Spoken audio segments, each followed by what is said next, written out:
All right. Good evening, everyone. Welcome. Thank you for coming out.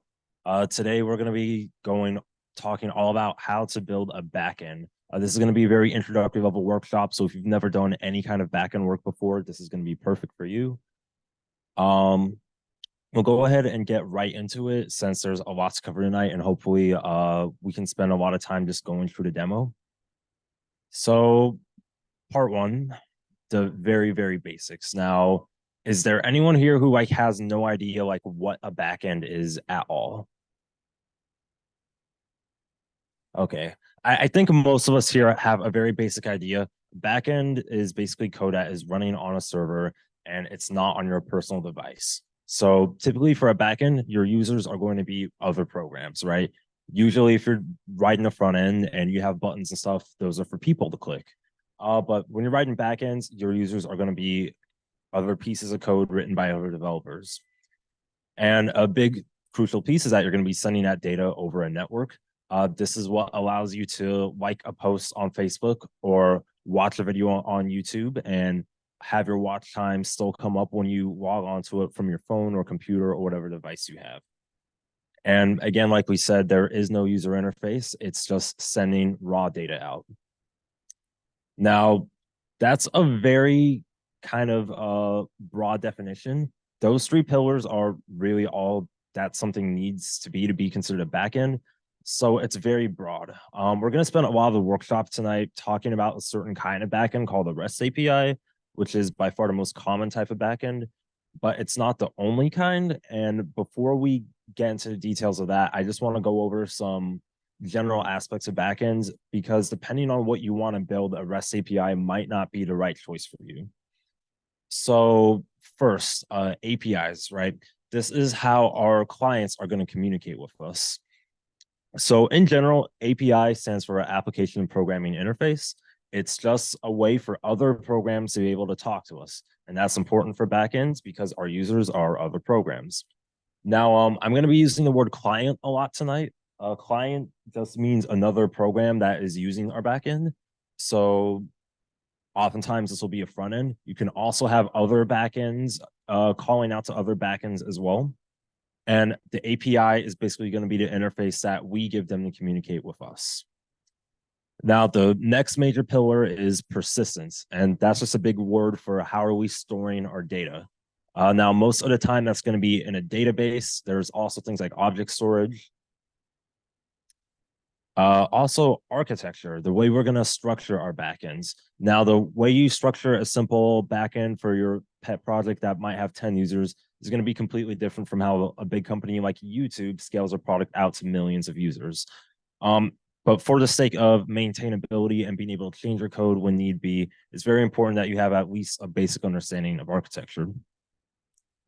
And then finally, deployment. This is basically how do we release our app to the world? I'm sure we've all written a bunch of code before on our computers that's just sat there and no one ever saw it again. Deployment is all about how we put it out onto the cloud, put it out onto the web so people can use it. Now, all four of these topics are so broad that we could do an entire workshop on each one here. But what we're going to go ahead and do is just give you a quick rundown of those, and then we'll talk more specifically about REST APIs. So first off, again, like we said, APIs are how other programs talk to us. There's typically two major kinds, and that's going to be request response APIs and real time. So the way a request response API works is that the server waits for a client to ask it to do something. And then when that client calls us, we do something, send the data back. And it's that simple. So REST APIs, which again, we're going to be focusing on mostly for most of the night, is the most common kind of API. This is basically where our backend is sending a type of data called JSON over HTTP. So HTTP is something that we've all used before here. It's just a protocol that we use to send stuff over the web. So if you've opened any web browser before, open a web page, you've used HTTP. And with a REST API, we're basically using that same protocol to send raw data instead of a web page. So that's all that is. And JSON is a specific data format that we'll go over in more detail later. Now, gRPC is something that you probably won't ever need to use on a personal project, but you might see this at a company once you get your first job or internship. It works similarly to REST APIs in that the server is waiting for a client to ask it for some data. But instead of JSON, which is a form of text, it sends binary data. So it's just sending raw bits. Now, this is typically used for situations where your client is another backend. So if you've ever heard of microservices, that is a situation where you might be using gRPC. But again, it's probably not something that you're going to use on a personal level project. Similarly, GraphQL is another form of API that I can't imagine you would ever need a reason to use on a personal project. If you've heard of SQL, it's like a query language for an API. Sometimes when you use things like REST APIs, requests might return more data than you need. And depending on the context, that could be wasteful. So again, might be useful to know if you see it in a company someday, but we're not going to talk about it tonight beyond this. Now, the second kind of major API type are going to be real-time APIs. So with these top three, right, we don't send back data to our client until the client asks us to, but that doesn't necessarily work for all kinds of apps. For example, sometimes if you are playing a video game, right, and you have the opponent that is moving somewhere on the screen, you need to be able to receive that data in real time without constantly having to re-request it from the server. So the most common way to do that for a web app would be something called WebSockets. So this is a two-way form of communication. Basically, once you open it, it stays open. And this way you can send data to the client without the client having to constantly keep asking you, do you have new data for me? Do you have new data for me? Do you have new data for me? And this could be really useful for things like games, or if you're building a chat app like Discord. I'm sure you guys have seen on your screen on Discord, when people send new messages, it just shows up on a channel. Discord isn't continuously asking its servers for new data every second or 5 seconds or anything like that. It's real time. And then also something called webhooks. Some people call this a reverse API. This is basically when you tell another app when to call you. And this is one way. A good example of this would be something like a Slack bot. So let's say that you want to have some kind of bot on Slack that listens for certain kinds of messages and then calls your API whenever it has something. Instead of you calling Slack at repeated intervals to see if there's new data there, you could give the Slack API your address for your API, tell it, hey, whenever someone sends a message in this channel, message me back, and Slack will do that for you. Yeah.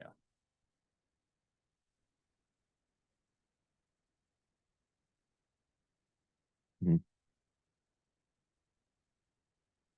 No. So pretty much none of what networking teaches is like covered in this talk.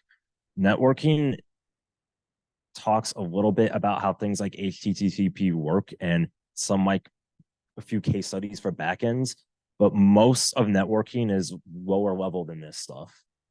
So exactly.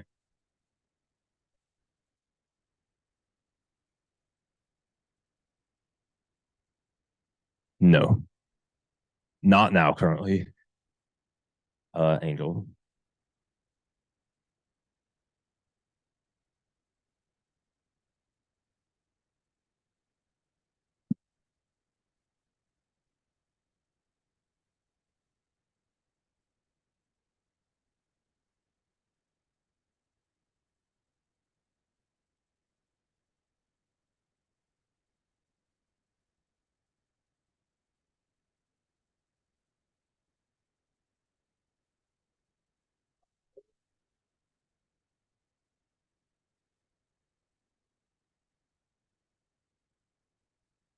Yeah, and to be clear, again, I'm not sure what the details are for the current networking professor's project, but there's a difference between WebSockets and just plain sockets.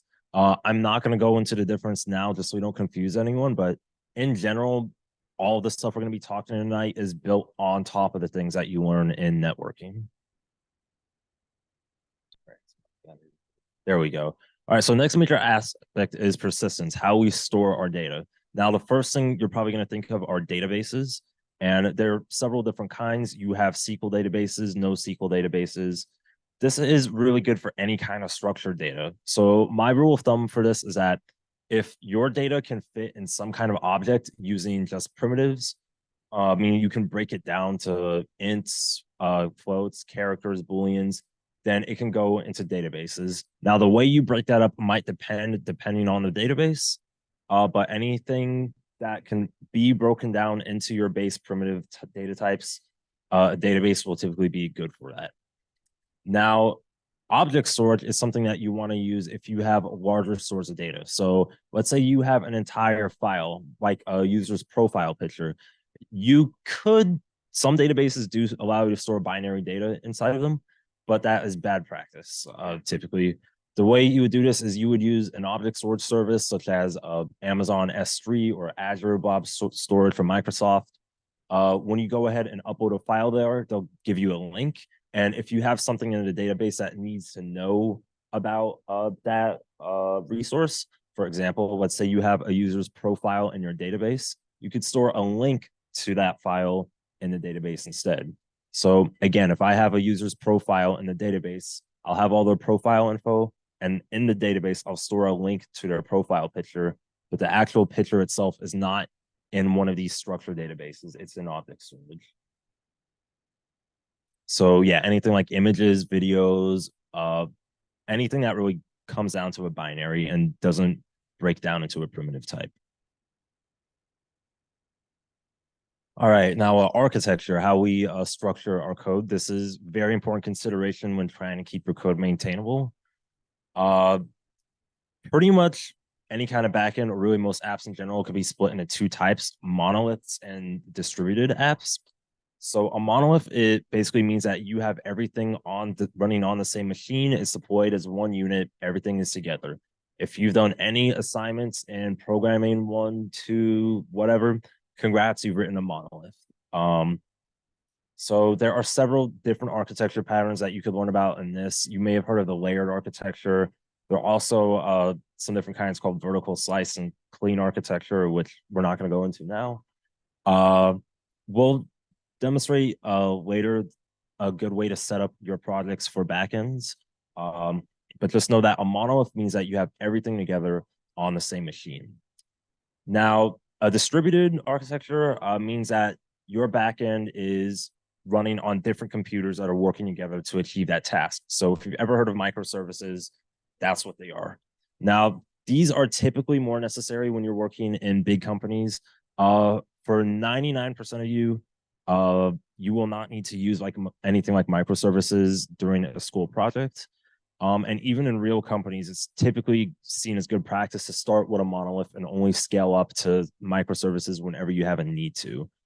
Because if you don't build them carefully, you could basically get the same problems as a monolith, but with even worse complexity. So that is something to tread carefully on. That being said, things like microservices are used enough in medium to large size companies that it is good to have a basic awareness of what they are. So, if anyone asks you, hey, what's a microservice? It's basically when your backend is running on different computers, but they appear to the user as being a single backend. And again, there's more technical details that go into that, but that's beyond the scope of this presentation for tonight. All right. And finally, deployment. This is all about how we release our app to the world. So first things first is cloud storage. The cloud is just a fancy word for someone else's computer.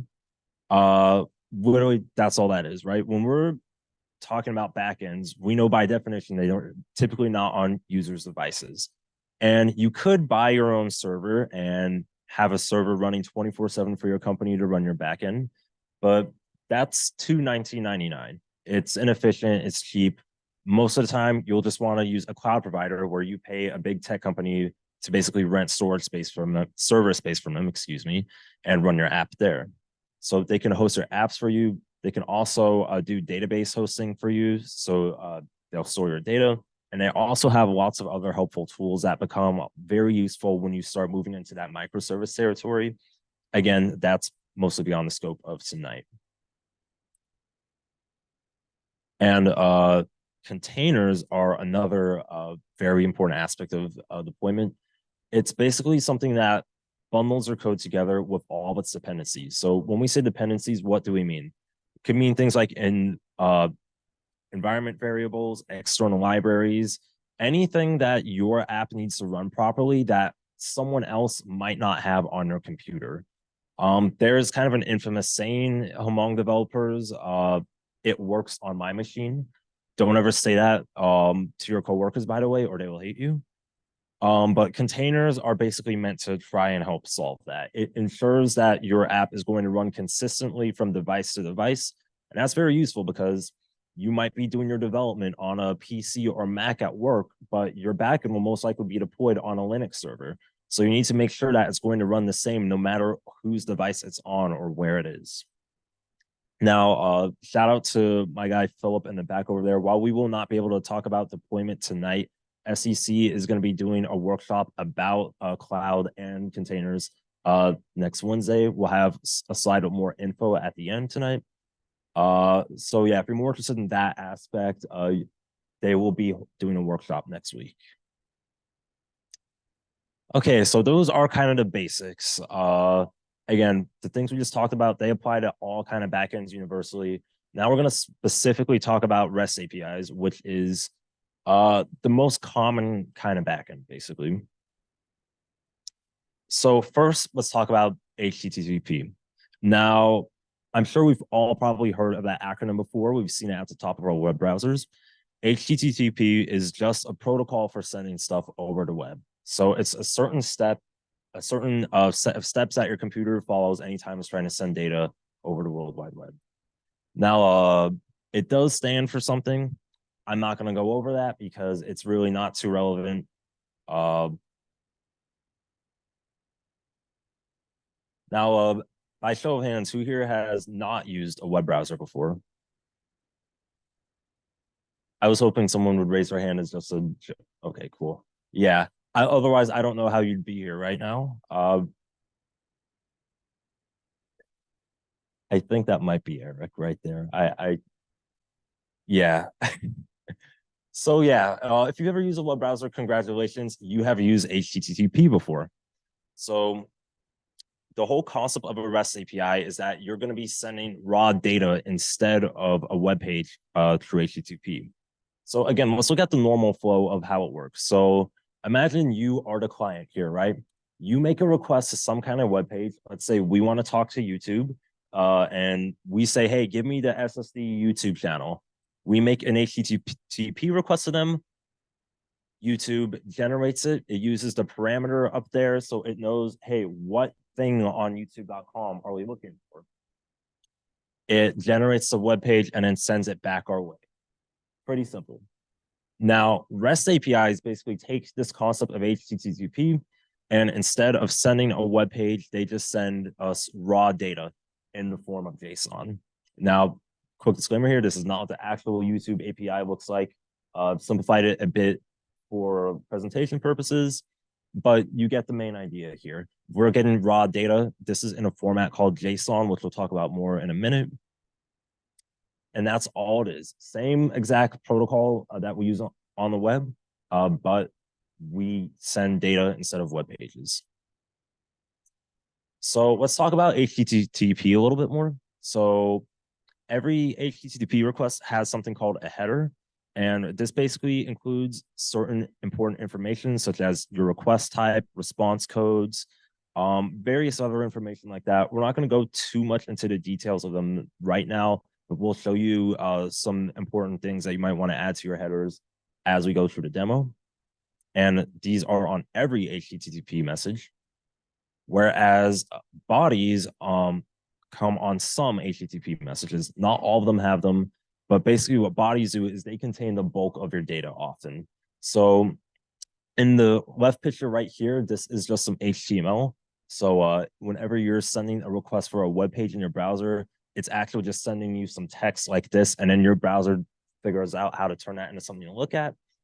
And then in the case of a REST API, like we'll be demoing tonight, it's just data. Ryan.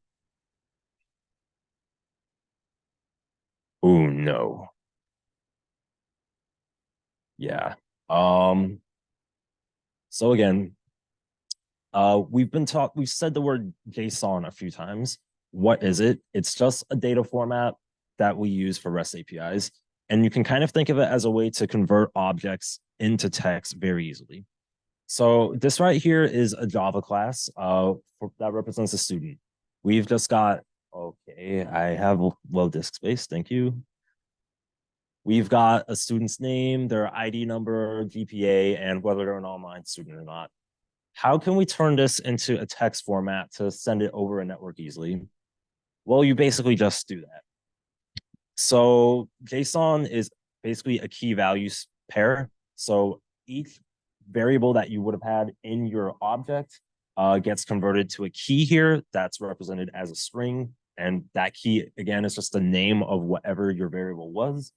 And then on the right side, you just have some data, some commas in between to separate each variable. And that's really all there is to it. So again, we've got a string here with our name. You've got the name and strings. You've got numbers, booleans. It supports any kind of primitive. Now, if we want to put arrays or lists into JSON, we can do that as well. So let's say we want to have a list here with the different courses a student is taking. You just arrange the brackets like this. If this seems familiar to JavaScript for you, that's because it kind of is. JSON stands for JavaScript object notation. So if you've ever done any kind of JavaScript programming, you've already worked with JSON basically. And then we can also do nested objects as well. So let's say we want to represent a student's favorite course with a course object.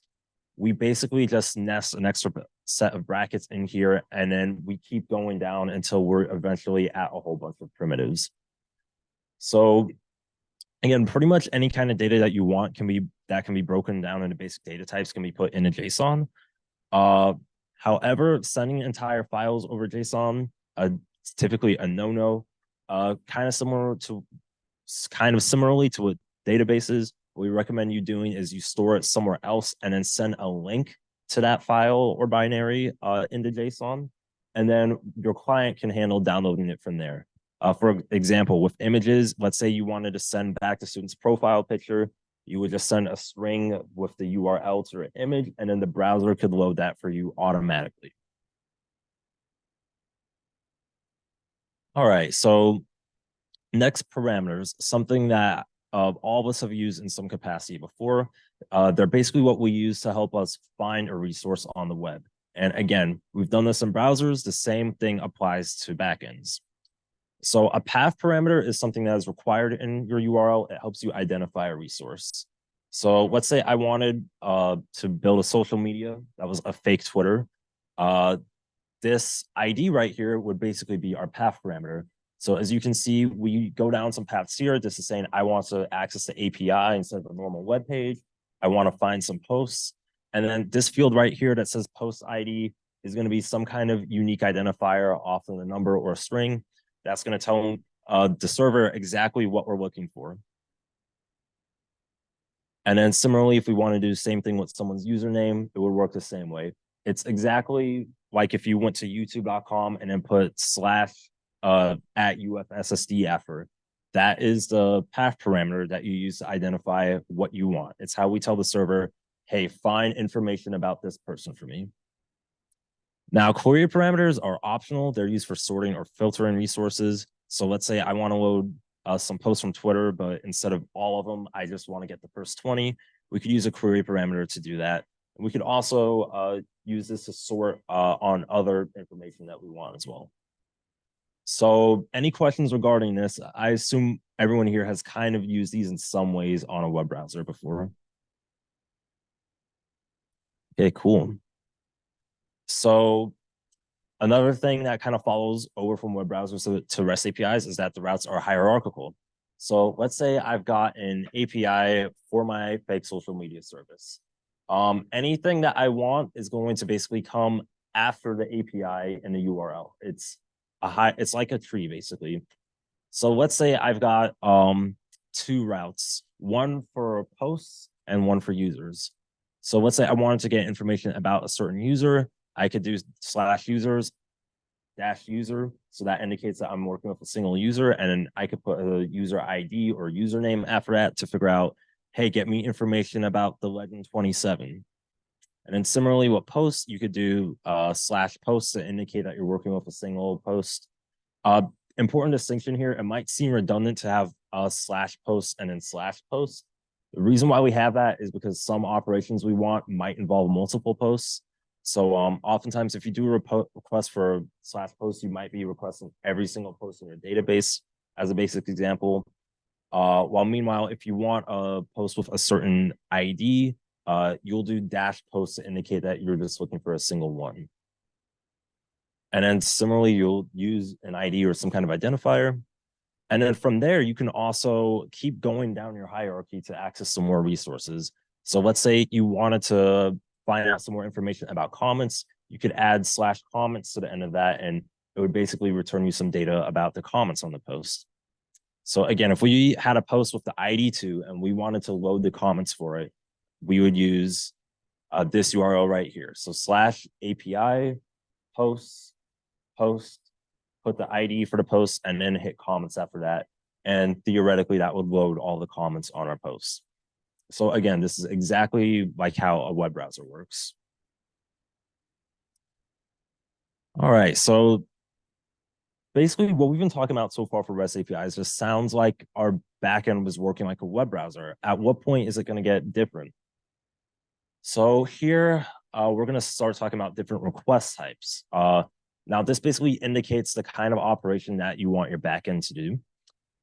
First and foremost is the GET request. And all this does is it reads some data on the browser. Now, anytime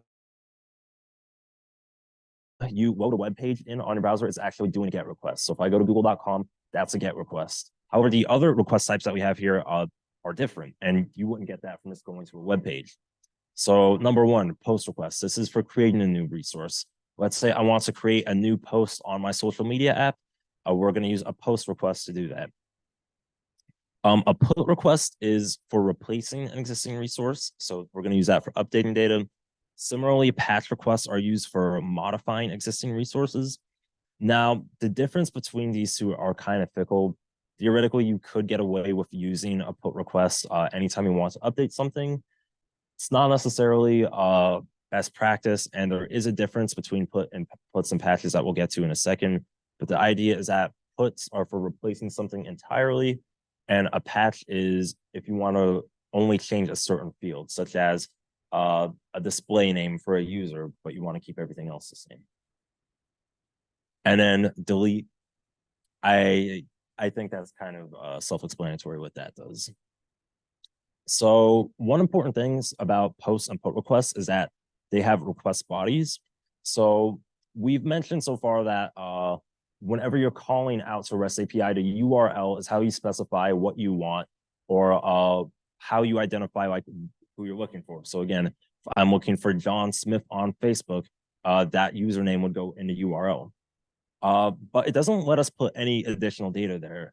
And that could be a problem if we're trying to submit data to our backend, right? If I'm trying to create a profile, the URL might not be enough for me to add all the data that I want. It can also be insecure because sometimes we don't want all that information right in a URL. So post and put requests let you add a JSON body to send to the server. So again, in the same way that the server sends JSON data back to the client, with post and put requests, you can send data to the server too. And anytime we're creating any new data, that's how it's going to be done. So response codes, we mentioned that the header would have some important things. Response codes basically indicate whether your success works or whether your, requests succeeded or not. So there's generally kind of like three major classes of response codes. Anything that's in the 200s means it works properly and everything's all good. Anything in the 400s means that the client did something wrong. So maybe they had the wrong URL. Maybe they tried to ask for a user that didn't exist. And then anything in the 500s means something went wrong on our end, which means the server broke. So we've put some codes on the screen for you there. You can also just visit the link there for a full exhaustive list. But know that anything's in the 200s, 400s, or 500s are kind of the major ones. All right. Now, again, just to reiterate this one more time, REST APIs, while they're very flexible and very common for backends, they only do work whenever the client asks you to. So again, for any kind of app you're working on that might need real-time communication, where the client has to receive updated data as soon as it's available, a REST API might not be the choice for you. You might want to consider something like WebSockets. And the good stuff, some popular frameworks. Good news about backends is that unlike a front end where you're mostly confined to JavaScript, you can use pretty much any language that you want for backends. And there are a lot of libraries and frameworks that can help you do that. So for Python, Django, Flask, and Fast API are all good backend frameworks. We actually have a Fast API workshop from the spring if you guys are interested in that. It's up on our YouTube. Spring is a go-to backend framework for Java. If you're interested in some companies like JP Morgan Chase, which recruits heavily from here, they use Spring a lot there. So if you want to do backend Java, that's what you're going to need to use. ASP.NET is C Sharp's backend framework. Go is really cool because you actually don't even need an external library to build REST APIs. It has HTTP built in already. And we also did a demo of this last spring. So again, recording of that is on our YouTube if you want to check it out. And then finally, if you're using JavaScript or TypeScript, Express and Node are two tools you can use together. This is what we're going to be using for our demo today. All right, so last part before we actually start digging into code, just some very, very basic stuff about databases. Obviously, we're not going to have time to go into things in depth tonight because that would be too much. But we figure we should probably differentiate between the different kinds of databases. So first off, relational databases, otherwise known as SQL, basically they store data in tables and you use SQL to manipulate them. So for example, we've got a list of a bunch of people as customers here. If I want to basically find everyone who's on the Family Guy cast, I can use this SQL statement right here, and it will return me that data. Now, and we're not going to go over this tonight, especially because there actually is a class here that goes in depth on this. Everyone in the CS major is required to take info and database systems, and they do a lot of SQL in that class. So we'll spend some more time tonight talking about NoSQL databases instead. And there are a lot of those. There's document databases, most popular one, MongoDB, which is what we're going to be using tonight in our demo. In-memory databases, they don't actually store things on disk. So if you restart them, they'll lose all their data.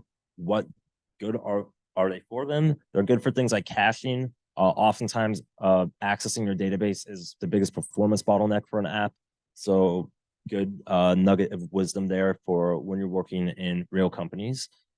So that's useful for caching. And then there are some more exotic types like graph databases that might be useful if your data is formatted in a certain way. And specifically document databases like MongoDB, they're a very good choice if it's your first time working with databases because they basically just store plain objects. If you notice, this looks pretty much exactly like JSON because it is, I believe in MongoDB, it's called binary JSON or BSON. But again, if you're comfortable enough with JSON, this is a good way to kind of start working with databases without necessarily learning everything in SQL. Now, again, while we're not going to have time to talk about all of the different things that you can do with databases tonight, there are 4 fundamental things that you can do with data in databases. That is creating data, reading data, updating data, and deleting data. And again, we're not going to go into the individual syntax because that can vary from database to database. But anytime you're learning something with a database, these should be the first 4 things that you try to figure out. How do I add new data? How do I retrieve new data, update it, and delete it? And one thing that you'll also notice about this is that it lines up really nicely with our REST API methods from earlier. So create lines up with post requests really well.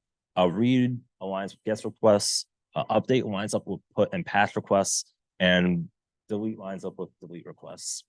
Very climactic. So, and REST APIs are usually great choices for any kind of backend where you're basically just storing and updating data in a database. It's such a common pattern that there's a term for it. It's called a CRUD app for the CRUD in these operations here. And just knowledge of that can get you a long way. Although, like we said, it's not the only kind of database. I'm sorry, of backend. Now, again, we're going to highly recommend having some kind of cheat sheet for syntax. We're only going to use like maybe 4 different database calls for MongoDB in our demo tonight. But in general, when you're learning these kinds of things, it's good to have a reference on hand because you're not going to memorize everything. Focus on learning concepts first. And with that, let's get into some code. Now, do we have any questions before we move to the demo?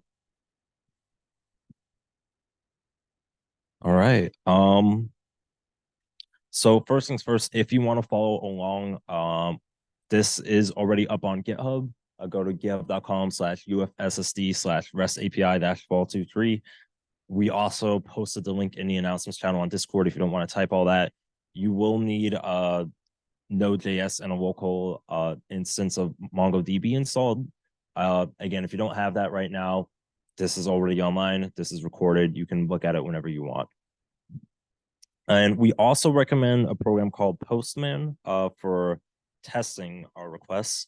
So this is what it's going to look like whenever we're sending data. Obviously, since we don't have buttons or a user interface on the backend, we need some way to test that everything's working. And this is my favorite way to do that.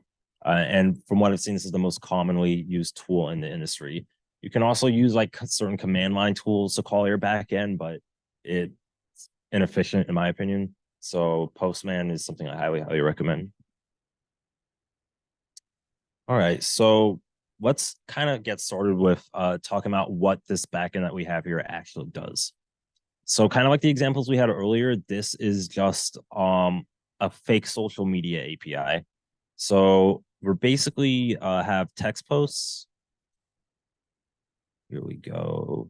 My computer's being a bit slow because I have got like VS Code, Zoom, Discord, browser tabs, everything like that right now. Basically, all this does is allows users to post text posts, basically, just post messages to the social media. It's kind of like that one OS lab for those of you who've taken it where you're posting messages to a wall. Very simple, just to demonstrate the basics of how the REST API works. Now, we're not going to go through the Node.js specific setup here too much because I want to take more time to focus on the concepts. We do have a workshop from last fall all about TypeScript and JavaScript if you're more interested in that. And again, if you want to use this project as a template to get started with your own backend, I've already put in things like environment variable files, set up for TypeScript. So you could just clone the repo and get started if you're trying to work on your own backend. But again, those resources are available on our channel if you want to learn how to customize it some more.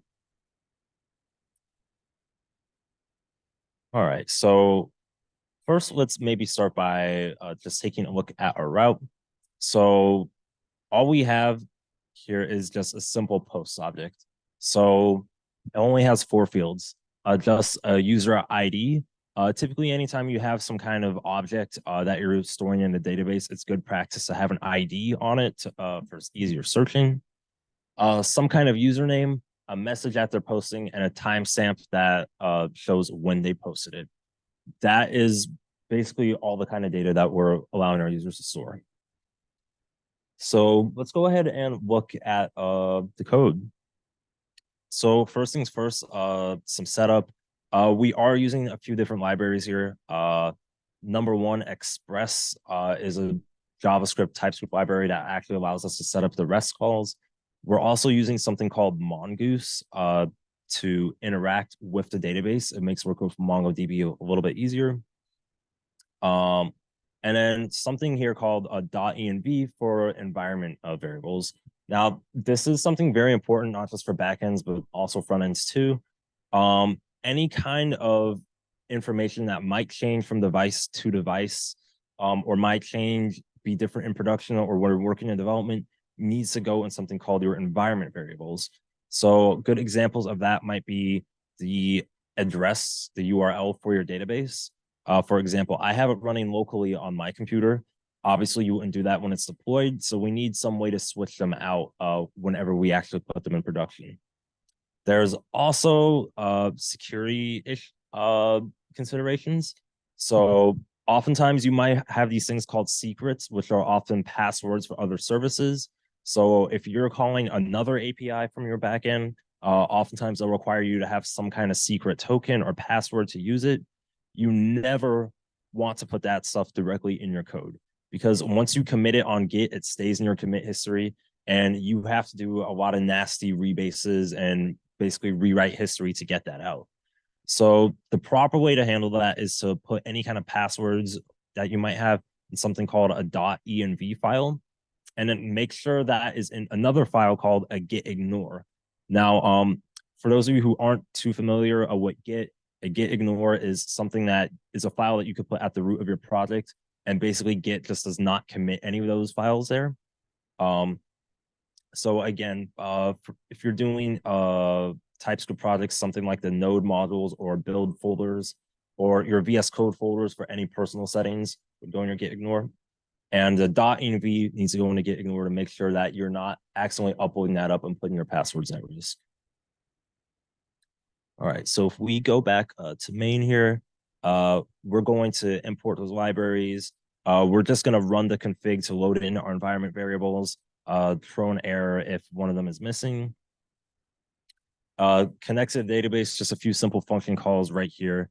And then to start up the server, you just do these. Now, kind of like a user interface, once you start running a server, it goes in an infinite loop. So you need to make sure that the app.listen function call here is the last line in your main file. Otherwise, if you have any code after this, it's not going to run. So again, we have a router here.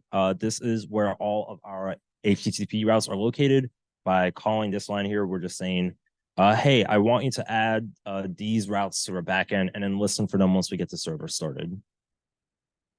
So that's pretty much it for the main file. Nothing too fancy here. For our overall project structure also, we've kind of just got our main file here, and then everything else is in a feature folder for posts. So let's go ahead and look at what our routes look like. And this is what where things are really going to start to look interesting. So first, let's look here at this get call. So post router.get/posts. What this function call here does is it gets every single post that we have in our database. So as we can see here, we have our HTTP method. So this is indicating that it's a get request. We have the route that we want. So just /post indicates that we're not targeting a single post here. And our second argument here is actually a function inside of a function. Is anyone here not familiar with JavaScript arrow functions? Yeah, so languages like JavaScript allow you to basically store functions in variables and pass them to other functions. And that's basically what we have going on here. We are defining this function as an argument to another function. And our router is basically going to call this inner function right here whenever a client hits this route. So again, we've got two arguments here, a request, which contains a request data, and response, which is where we're going to send all of our output data to. So there's not a whole lot here. We've got a variable called post that is going to call our database. Now, we've moved all the database logic out here to another function. A very important thing, there's many different ways to organize your backends, but as a rule of thumb, it's always good to try to separate the different parts of your system into relatively independent pieces. So a good rule to follow here is that we do not do our request handling in the same code that is calling our database. And for just a sneak peek at that, this is all of our database code. It's separated into some different functions here. So again, you really want to have separation of concerns there, because if you have the need to change your database at some point, let's say, hey, instead of MongoDB, I want to use SQL or something like that. Well, then you could just come back here and change the actual database calls to use SQL instead. And as long as you keep the function interfaces the same, then you won't have to change anything in your request handler. So again, we emphasize maintainability every week here. Do not put request handling code and database code in the same function. Sometimes in more complicated code bases, there might be another layer in between your API layer and your databases. This might be called the service layer or business logic layer. This is useful if you're doing multiple database calls in a single request and you have to basically coordinate that information together. For a very simple app like this, it's not necessary. So we're just going, top layer is going to handle the API, bottom layer is going to handle database calls. So that works since this is simple. But absolutely do not handle API requests and databases in the same place. All right. So again, coming back to this get function here, all we're doing is we're calling our function that handles getting a database. And once we've gotten that, we basically set up our response. So again, status codes come up. Now a 200 means that everything went successfully. This is the most common one that you'll be using, and hopefully the status code your app returns most of the time. So we just do response.status, and then .json will take our post information that we have here, convert it into JSON data, and then send it back to the user. And again, that's all there is to it. Our request handler here is literally 2 lines of code. Now, this is pretty similar for the next request that we have here. This is for handling a specific post. So as we can see here, we have post ID. So ID here is one of those path parameters, something that's required in a URL to identify what we're working with. So here we're going to call a separate get post function. Again, that's going to grab that from the database for us. We also do some error handling here. I'm sure some of you guys have seen the 404 error on web pages before. Same thing applies for APIs. If someone asks for a user or a post that's not on our database, for example, that's an error. So we've got to let them know that. So we'll set our status to 404, and we could send a simple message like error post not found. Depending on your code base and how large it is, there might be some more complex error handling schemes at work here. But for simplicity, this is just what we're going to go with for now. The post is not in a database. We just send a 404. And that will early return from the function here. So if the post was there, then all we're going to do is just .json post. It sends it back to the user. And you guys are I think you guys are kind of starting to get the idea here. Let me skip the post request. The put request here, this will update an already existing post. So again, we're going to get the information from the request. Notice here that I'm needed to get data from the body. Again, because with a put request, we're adding new information potentially. We're going to use a JSON body to add that information in as a client. And then again, we just call our database layer, check to make sure that the post was found, and then call .json and send that back. Similarly here, it's the same pattern when we go to delete a post. If it's not in our database, send an error. We'll get a copy of it one last time before it gets deleted, and then send that last copy out to the user. Now, let me go ahead and show you guys what this actually looks like. Now, again, we're going to use Postman to test our API and make sure everything's working. So I'm going to go ahead in my command line here. Make sure you run npm install first if you're going to download this and run it to make sure you have all your external libraries ready. And I'm just going to run npm run dev. Now, I have a tool here called tsnodev that automatically refreshes and restarts the server anytime I make a change in the code.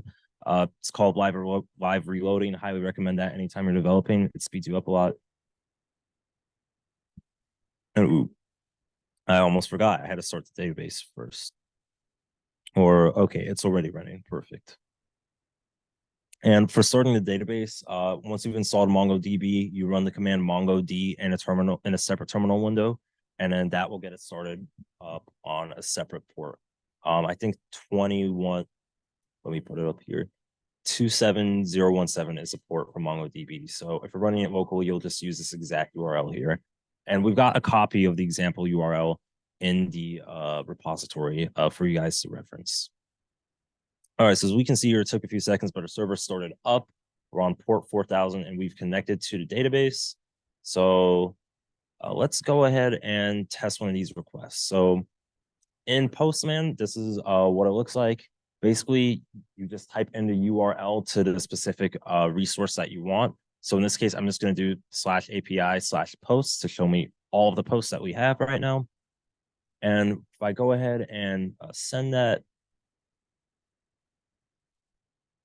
let's see. All right, took a little bit, but we got it. And we only have one post in the database right now. So let's go ahead and add another one. So if we want to do a post request, this is when we would do something like filling out the body. So here our URL is /post/post to indicate we're doing a single post. Notice how we don't have an ID here because we haven't created the post yet. And also notice how this request has less information, right? We also don't have our timestamp yet because we haven't submitted that yet. So things typically like creating an ID are handled by the database. A lot of databases will auto-generate those IDs for you, and timestamps can be taken on the server side or in the database itself as well. It depends on the database you're using, but we're only going to ask the client here for the information that they would be able to give us. So for us, it's just a username and a message. And so let's say user2, say hi. Again, we've got our URL, right? We've got our JSON message, send that. And our backend has responded with a 201. That's another status code. That means something was created successfully. Notice we don't have any response body here. You typically don't have a body when creating something.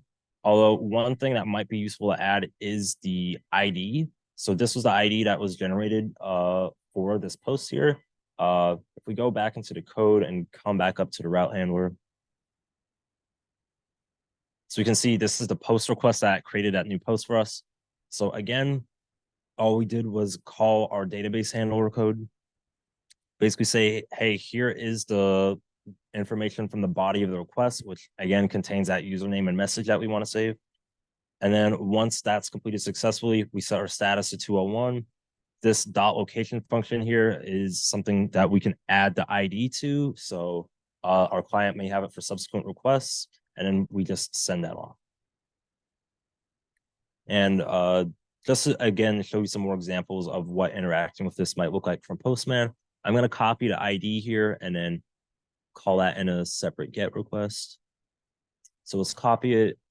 Now the request that we have here is API post.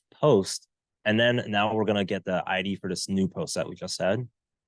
So we'll put that in the field right there, send it off. And as you can see, we've got the message back that we just made with its own ID and a timestamp from when it was made. And again, if we come back to the general posts API here, just to prove this is working, we have two posts now.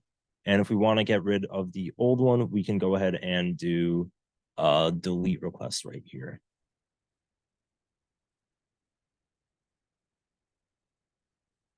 And awesome. And again, I have it set to return a body with the object that you deleted one last time. That is how it was done in companies I've worked at previously. You could choose to not return any data from your delete request. But from my experience, it's best practice to return that item one more time if possible.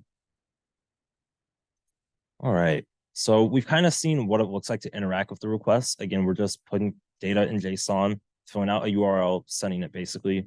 And the actual code that handles the requests is basically just reading, hey, what's in the URL, what's in the request body, sends it to the database layer, and then sends it back out. Let's go ahead and look at what the actual database layer looks like. So this is our set of functions here that's handling database calls. Again, pretty short. Again, one of the great reasons MongoDB is beginner friendly is because it's just like calling functions basically in normal code. You don't have to do complicated SQL statements.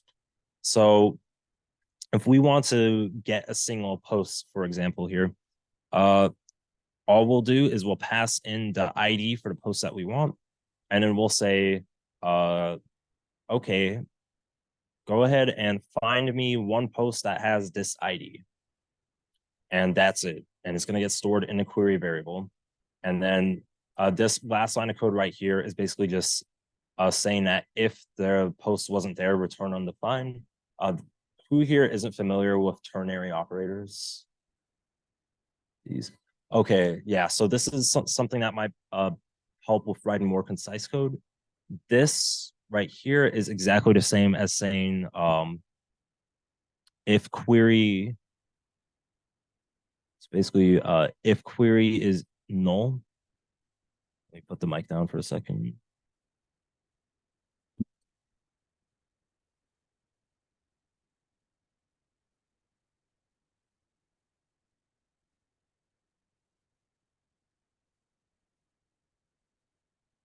So that is basically what a ternary operator replaces. It's actually really useful anytime you have some kind of variable that could have two different values depending on an if-else condition. So this is an area where it really helps clean your code up. So again, it's basically just an if-else statement condensed into one line. Side note though, don't always use ternaries for everything. If something is very long and needs to be broken up into separate lines, do it for readability's sake.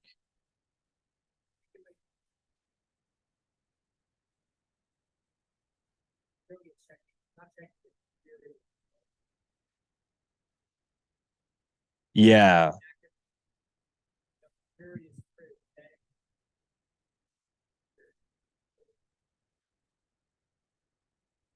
got it. Yeah, so that is a good call. Yeah. One thing also, another thing for anyone who isn't familiar, if you do just if query, that is basically saying if query exists. So that's the same thing as checking if query is not null. And the same construct works for different languages. So,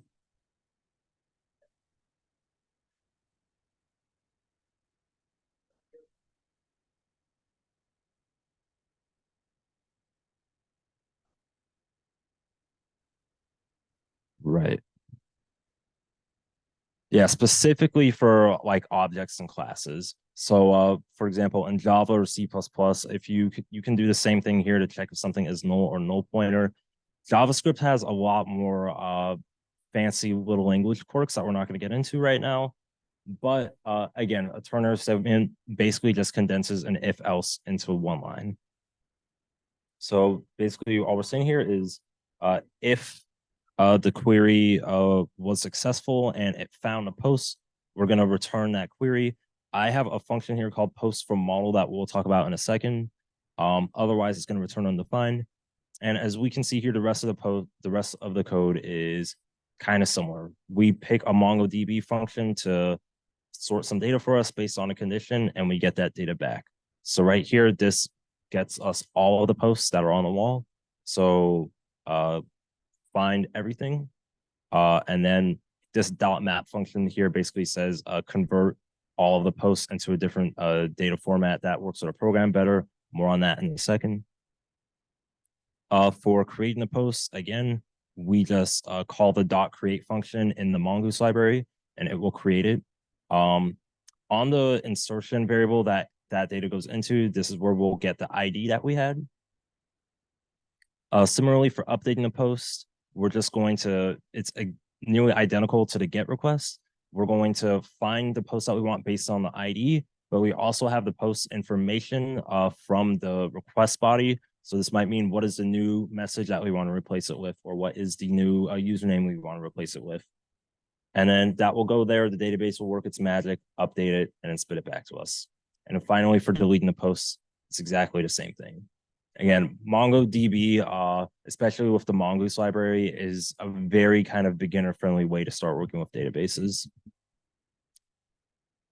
Now, the last kind of major file we have here is something called a post model. This is MongoDB specific. Oftentimes with databases, you might have to translate some of the formatting of an object into basically the way your program works with it. uh, from the way the database represents it. So that's what this code here is doing. So this variable here, post schema, basically tells MongoDB, hey, these are the fields that I have in my object. And the post model is basically an object that we can call to do those database manipulations on it. And again, this function here, as you can see, we used it multiple times in our database code. All this is doing is converting our posts from that MongoDB format to the kind of native post format that we have in our code already. And again, depending on the database you're using, you might not always need to do something, but just know that it might be common to convert your objects from the kind of format that's friendly to the database to something that works better with your program.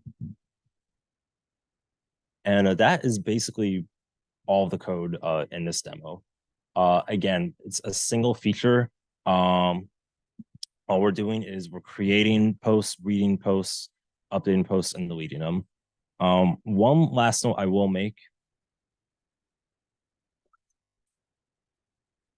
kind of on architecture, is what would you do if you wanted to like expand this more and build a bigger backend with some more features? One way you could do this is basically take the folder that we have here.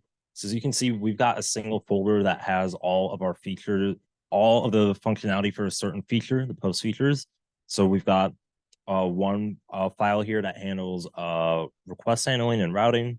We've got another file here that handles database access. A DAO stands for data access object. If you see a file named that, it means that code is interacting with the database directly. And we've got some type definitions for the posts, and it's all in it's all in its own folder here. If you wanted to add, let's say, a feature for users, because right now our usernames are just kind of given as input, we're not storing anything yet, you could create another folder identical to this one and have all the same inner elements inside of it. So you could have a file here that represents a routing layer, a file that represents a data access. And if you're doing multiple database calls and you need to have a service layer in between them, you could also add that there as too. So there's actually a word for this. It's called the vertical slice architecture, where you're basically dividing your app up by functionality.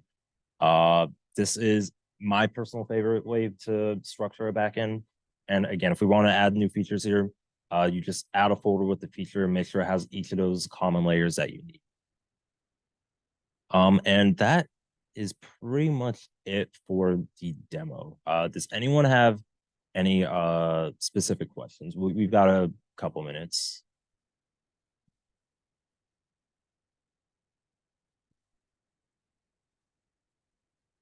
Yeah.